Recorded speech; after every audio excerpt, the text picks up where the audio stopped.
Digitally उसको हम लोग एजुकेट करते हैं। मोबाइल चलाने आना चाहिए, कैसे यूज़ करना है, वीडियो कॉल करने आना चाहिए, गूगल चलाने आना चाहिए।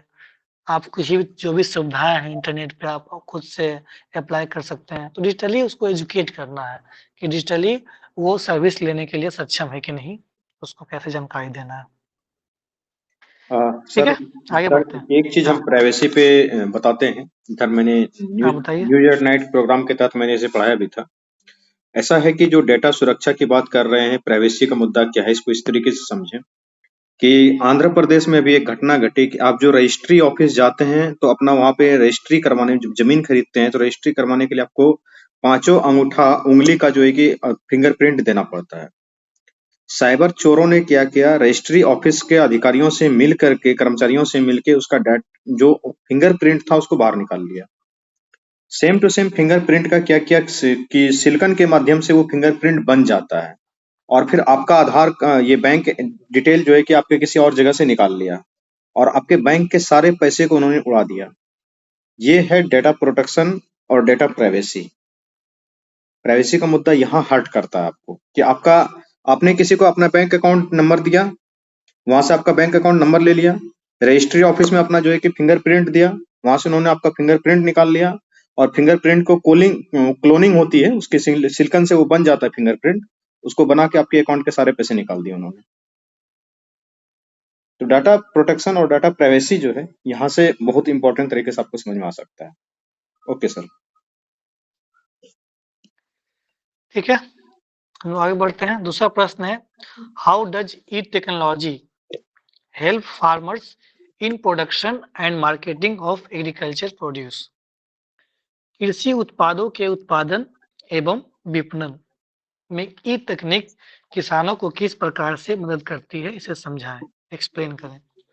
देखिए ये प्रश्न जो है साइंस एंड टेक और सोशो, ये जो आप लोग पढ़ते हैं सेकेंड सेक्शन जो है GS2 का, इकोनॉमी ज्योग्राफी, दोनों का क्या है, कंपाइलेशन है। दोनों एक तरह से प्रश्न, उसमें आपको साइंस एंड टेक का भी नॉलेज यूज करना है और इकोनॉमी ज्योग्राफी का भी नॉलेज यूज करना है। तो दोनों का ये एक कंपाइल क्वेश्चन है। अब इसमें देखिए क्या कह रहा है कि कैसे बताना है कि ई टेक्नोलॉजी प्रोडक्शन में कैसे, जो भी हम लोग एग्रीकल्चर प्रोड्यूस करते हैं उसमें कैसे हेल्प करता है, और साथ ही साथ मार्केटिंग में उसको मार्केट तक ले जाने में कैसे हेल्प करता है। अब देखिए एक जब एग्रीकल्चर के जब हम लोग बात करते हैं तो एग्रीकल्चर में मेनली क्या होता है, एग्रीकल्चर का जब बात होता है तो उसके लिए पहले क्या चाहिए होता है, लैंड। लैंड पे क्या चाहिए, सीड्स चाहिए, मैकेनाइजेशन मतलब ट्रैक्टर वगैरह चाहिए। उसके अलावा क्या चाहिए, जब सीड्स हो गया फल तो उसके बाद फर्टिलाइजर चाहिए। फर्टिलाइजर उसके बाद मैकेनाइजेशन से हम लोग थ्रेसिंग वगैरह कर दिए और उसके बाद लॉजिस्टिक, लॉजिस्टिक के माध्यम से उसको हम लोग मार्केट तक पहुंचाते हैं। लेकिन इस प्रक्रिया में टेक्नोलॉजी का क्या हेल्प रहेगा, टेक्नोलॉजी क्या कर सकता है, बहुत तरीके से हेल्प कर सकता है। जैसे सपोज करिए कि हम लोग को एक आप पहले इसको देख सकते हैं, सिंपल है, उसमें हम लिए हैं कुछ एग्जांपल।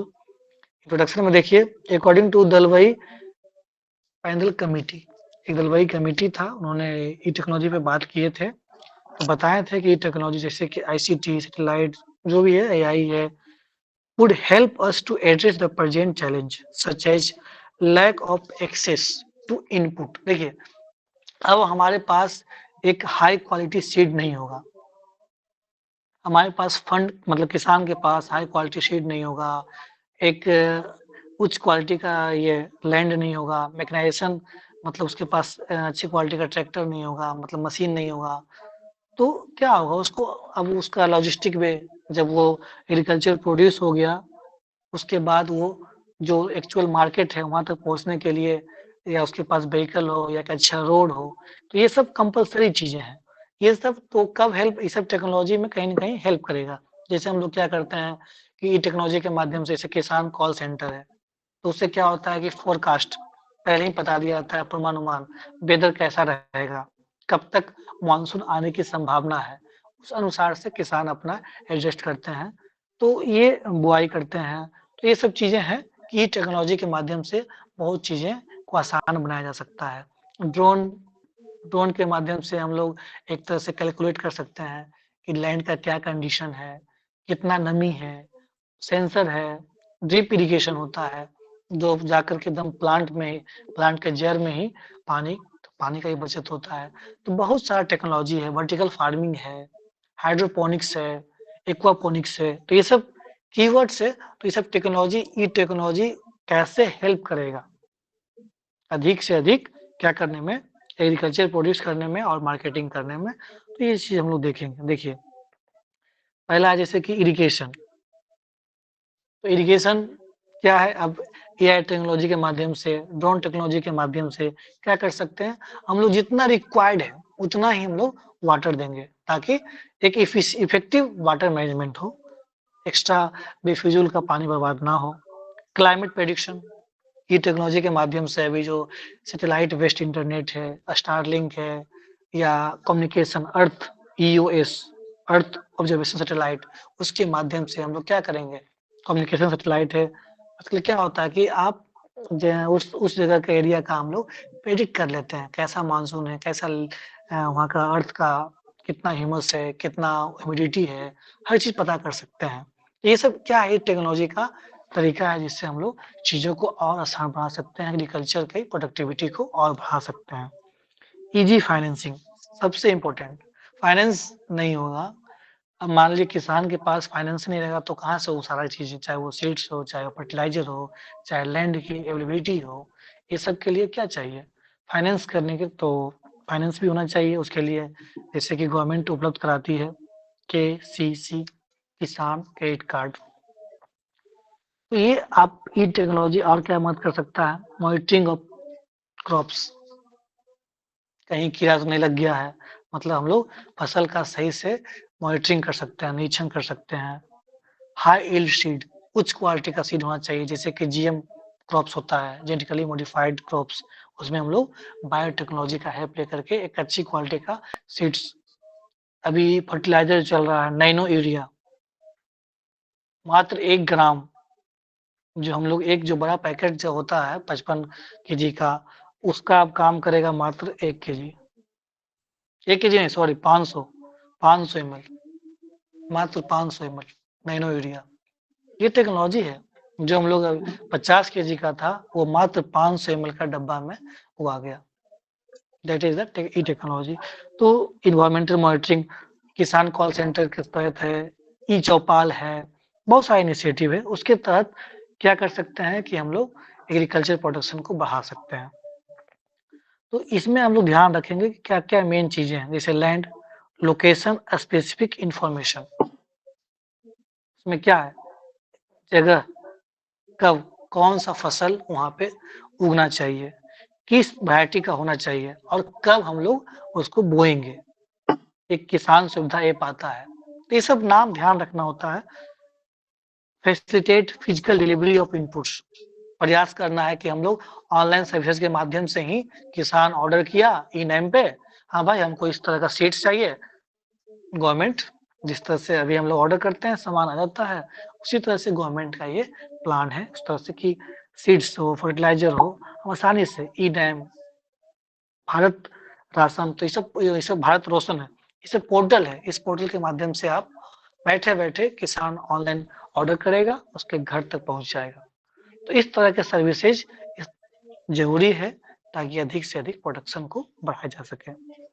इंक्रीज मैकेनाइजेशन, उसमें अभी एक चल रहा है एग्रीकल्चर इंफ्रास्ट्रक्चर फंड, एआईएफ नाम सुने होंगे, 1 लाख करोड़ फंडिंग की बात चल रही है और प्रत्येक साल मतलब उसमें करना है, तो 1 लाख करोड़ फंडिंग उसमें एग्रीकल्चर को अधिक से अधिक जो मैकेनाइजेशन हो, जो भी थ्रेसर है, ट्रैक्टर है, सीडर है, उस सबको खरीदारी के लिए सब्सिडी दिया जाता है 70% तक, 50% तक, ताकि किसान को कम से कम इनपुट में मैक्सिमम आउटपुट दे सके।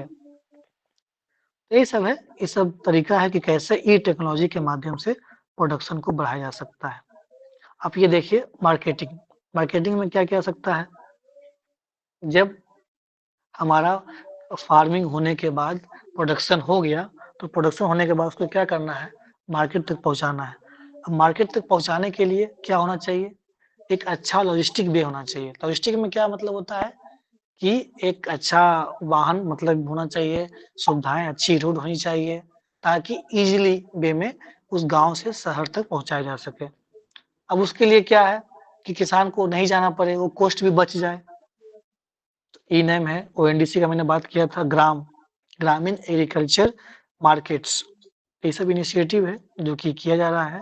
उसको सिंपल हम लोग क्या कहेंगे, एफिशिएंट प्राइस डिस्कवरी, मतलब ऐसा उसके पास सुविधाएँ किसान को हम दें कि बहुत ही ईज़ी वे में घर बैठे ही उस किसान का जो हम लोग जो एमएसपी गवर्नमेंट डिसाइड करती है, क्या है? वो भी एक तरह से क्या है कि जिसका जितना वैल्यू है उसको उतना मिलना चाहिए, वो मिनिमम है, उससे कम किसी भी किसान को नहीं मिलना चाहिए।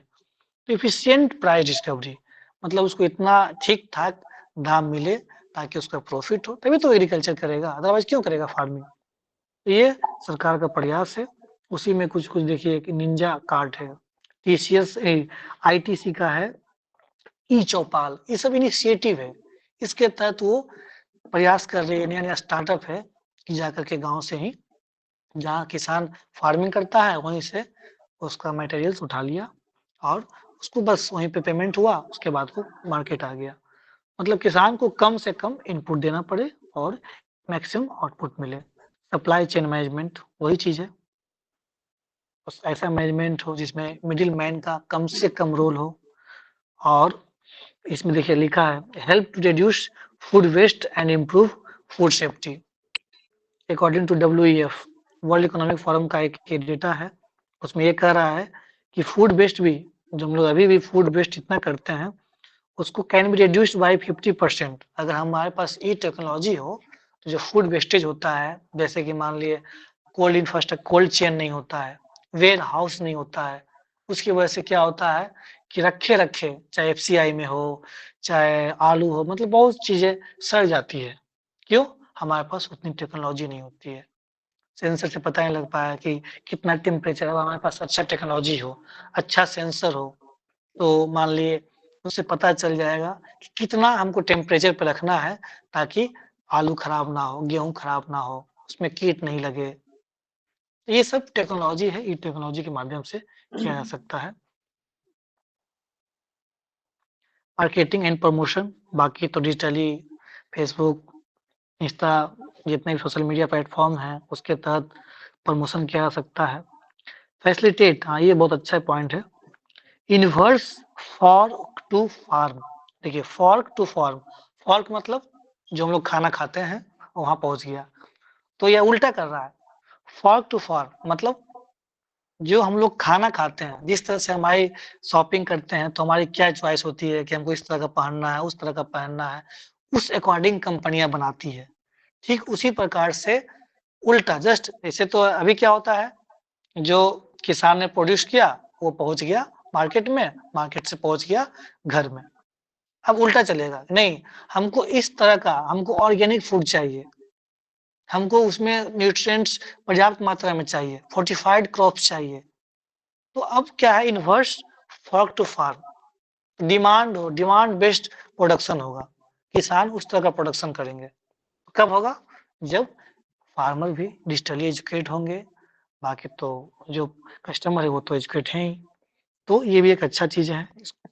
ग्लोबल मार्केट एक्सेस, तो इस तरह का इनिशिएटिव लेकर के प्रोडक्शन में, मार्केटिंग में हम लोग ग्रोथ कर सकते हैं और डबल फार्मर इनकम्स और जो-जो इनिशिएटिव है, देखिए एग्री जिस तरह से एंटरप्रेन्योर्स होता है, उसी तरह से एग्रीप्रेन्योर्स हो सकता है। किसान भी हो सकता है और जो-जो बड़े-बड़े स्टार्टअप हैं, वो भी हो सकते हैं।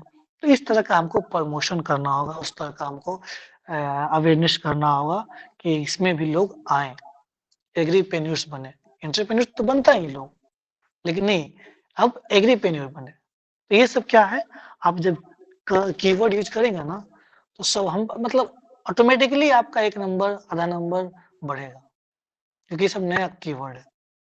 बाकी तो जो चीज़ें हैं आप लिख ही रहे हैं, सीड्स, फर्टिलाइज़र, प्लांट निकान, किसान कॉल सेंटर, केसीसी वो तो लिख ही रहे हैं। तो ये सब चीज़ों को एग्री स्टैक जिस तरह से इंडिया स्टैक एक इंडिया स्टैक आप लोग नाम सुना होगा। इसमें होता क्या, जो भी हमारा अभी फैसिलिटी चल रहा है डिजिटल पेमेंट वाला चीजें, चाहे यूपीआई हो, एनईटीएस हो, उसमें 4 लेयर है। तो उसी तरह से एग्री स्टैक होना चाहिए। एक सिंपल वे में समझिए कि सारा कुछ डिजिटली हम लोग सुविधाएं देती है गवर्नमेंट, उसी को हम लोग बोलते हैं इंडिया स्टैक। उसी तरह से एक एग्री स्टैक हो, तो सारी चीज टेक्नोलॉजी एग्रीकल्चर का भी ई टेक्नोलॉजी बेस्ड हो जाए, इंटरनेट बेस्ड हो जाए, मतलब हर तरह से इसको भी हाईटेक बना दिया जाए। बाकी कुछ स्कीम्स है, ये तो अपना ध्यान रखना है। सर थोड़ा एग्रीकल्चर सा इंफ्रास्ट्रक्चर स्कीम के फंड। बारे में डिस्कस कर ही लें, ज़्यादा बेहतर रहेगा। हम्म, क्योंकि जिस तरीके से हम्म, आपने अशोक दलवाई समिति का रिपोर्ट का जिक्र किया, जो कि दुगना फार्मर के इनकम पे बात करता था, डबलिंग द फार्मर इनकम 2022 तक। हम्म, उसी तरीके से और भी बहुत सारे जो अन्नदाता, भारत का भाग्य विधाता है, जो किसान है, जिसको कि माननीय प्रधानमंत्री जी अब अन्नदाता कह के संबोधित करते हैं। इसके लिए कई सारे जो इनिशिएटिव लिए गए हैं, जो कई सारी योजनाएं चल रही है, उसका मैंने जिक्र किया था बजट के क्लास में। तो और भी योजनाएं मुझे कुछ दिख रहा है आपके पीडीएफ में, तो उसको भी जिक्र कर ही दिया जाए। ये बच्चों के लिए काफी हेल्पफुल रहेगा।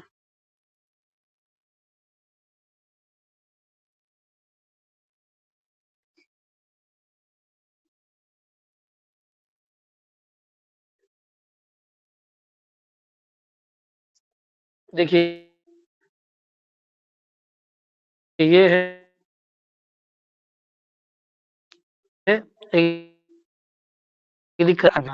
लैंड को लेकर हो, फर्टिलाइजर को लेकर के हो, मैकेनाइजेशन को लेकर के हो, इस national mission for sustainable agriculture को लेकर के हो, तो हर तरह का जिससे अधिक से अधिक प्रोडक्टिविटी उत्पादकता बढ़ाई जा सके, इसलिए ये लाया गया एग्रीकल्चर इंफ्रास्ट्रक्चर फंड।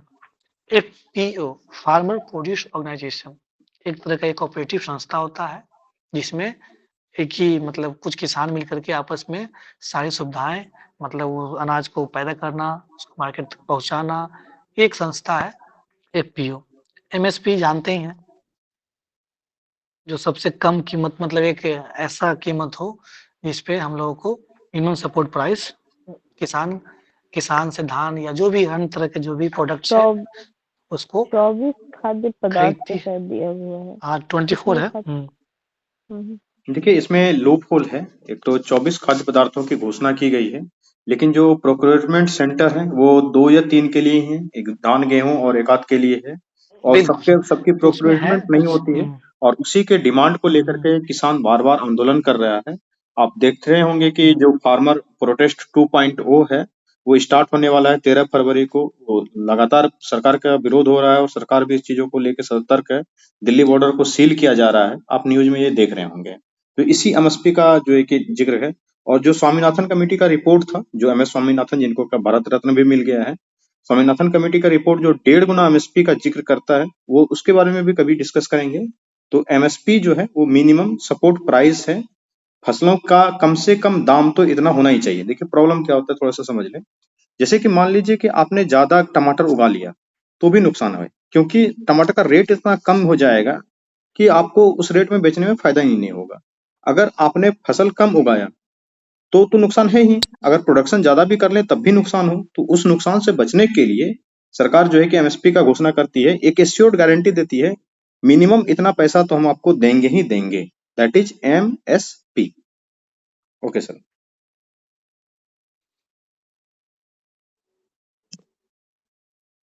तो बिल्कुल। और भी योजनाएं हैं, जैसे पीएम किसान सम्मान निधि योजना, जिसमें आपको 2,000 रुपये करके मिलता है, 3 बार है। जो भी उसमें एलिजिबल कैंडिडेट्स होते हैं, एलिजिबल फार्मर्स होते हैं, उसको दिया जाता है। पीएमएफबीआई है, प्रधानमंत्री फसल बीमा योजना, इसमें आपको सबसे दिया जाता है बीमा 2% और 1.5% रबी के लिए है, और खरीफ क्रॉप्स के लिए है। केसीसी, किसान क्रेडिट कार्ड, इसके तहत आपको लोन मिलेगा। एसएचएम है, soil health mission, organic farming, जैविक खेती। एक होता है ZBNF, zero budget zero budget natural natural farming. Farming. एक होता है इसमें क्या है कि कम से कम बजट में हम लोग एकदम प्राकृतिक खेती, प्राकृतिक कृषि करें। देखिए, इसको इस एकदम तरीके से कोई समझें फर्टिलाइजर। कि फर्टिलाइज़र की आवश्यकता इसमें नहीं होती है, जो ज़ीरो बजट हम्म नेचुरल फार्मिंग करते हैं। तो जैसे कि मान लीजिए कि कोई फसल में कीड़ा लग रहा है, उसको क्या करना है कि आपको कीड़ा से मुक्त करना है, तो आप क्या करेंगे? दुकान से फर्टिलाइज़र खरीदेंगे, जाके पेस्टिसाइड छिड़क देंगे। दूसरा तरीका ये सोचें कि गौमूत्र ले लें, गाय का गोबर ले लें और नीम की खल्ली या नीम के पत्ते को सड़ा के उसका रस बनाएँ और उसको फिर अगर खेत के ऊपर छिड़क दें, तो कीड़ा तो उससे भी मर सकता है ना।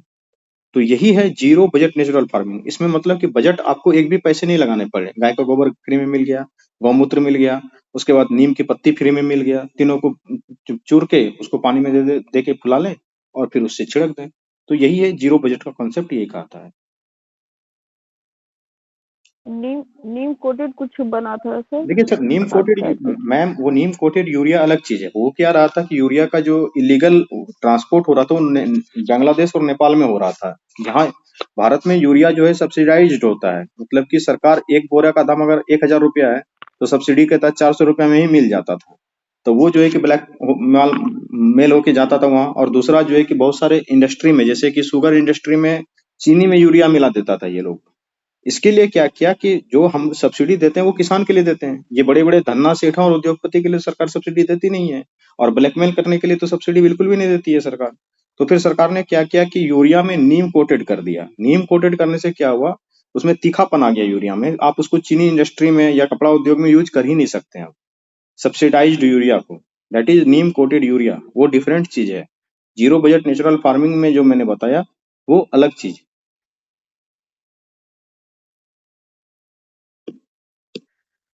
ठीक ओके है। सर। परंपरागत कृषि विकास योजना है, भारतीय प्राकृतिक, तो ये सब योजना है, ध्यान रखना है। जैविक खेती एनएमएस है, एनएमएस है, national mission on sustainable agriculture, वही जो सतत कृषि हो, ऐसा मिशन, राष्ट्रीय मिशन सतत कृषि के लिए। पर ड्रॉप मोर क्रॉप, पीएम कृषि सिंचाई योजना, हर खेत तक पानी पहुंचे और ऐसे पहुंचे कि पर ड्रॉप मोर क्रॉप। अगर हम एक ड्रॉप दे रहे हैं, वही कहने का मतलब ड्रिप इरिगेशन का कंसेप्ट जो इजराइल से हम लोग लिए हैं। देखिए, एग्रीकल्चर मैकेनाइजेशन, इरिगेशन में दो कृषि तरीके का का होता है। यांत्रिकरण।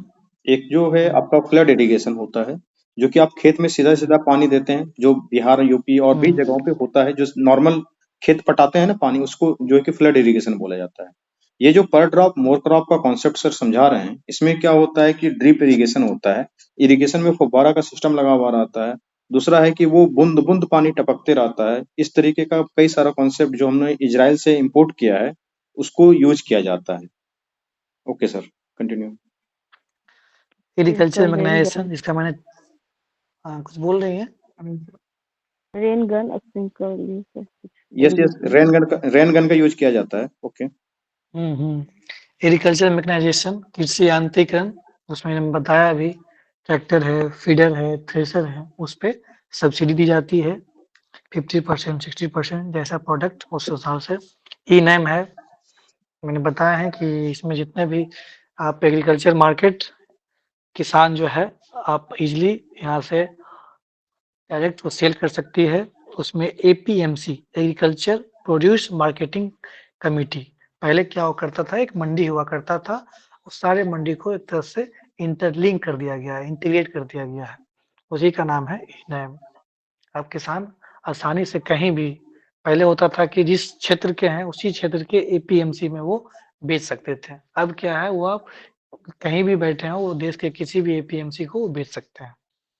किसान रेल आपने नाम सुना ही है, इसका मूल मकसद ये था कि जो हम लोग विद इन 24 आवर्स जो प्रोडक्शन हो, मान लीजिए अब महाराष्ट्र में जैसे संतरा होता है, महाराष्ट्र में टमाटर हो रहा है, प्याज हो रहा है, तो 24 आवर्स में जहाँ पे लिखने से वहाँ पे पहुँचाया जा सके।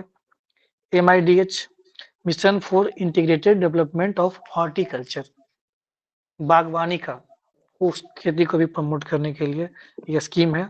नैनो एरिया मैंने बताया ही, वन कंट्री वन फर्टिलाइजर, किसान कॉल सेंटर, किसान सुविधा ऐप, किसान बाजार ऐप, तो ये सब चीजें हैं, ध्यान रखना है कि जब आया इस तरह का प्रश्न एग्रीकल्चर से संबंधित, तो उसमें चिपका दिए, डाल दिए। बिल्कुल। और देखिए, इसको इस तरीके से समझें कि आपको एक प्रश्न के माध्यम से कृषि के ऊपर लगभग लगभग सारे कॉन्सेप्ट को बता दिया गया। हाँ बिल्कुल। एक दो कॉन्सेप्ट जो नया इस बार के बजट में आया है, मैंने पहले भी बजट के क्लास में डिस्कस करवाया था। मैं फिर से उसे एक दो चीजों को रिपीट कर देता हूँ ताकि आपका एक कंप्लीट होलिस्टिक अप्रोच जो है एग्रीकल्चर के ऊपर हो जाए। जैसा कि सर ने डिस्कस किया कि अशोक दलवई समिति का रिपोर्ट कहता था कि 2022 तक अगर फार्मर का इनकम डबल करना है तो आपको क्या क्या करना है।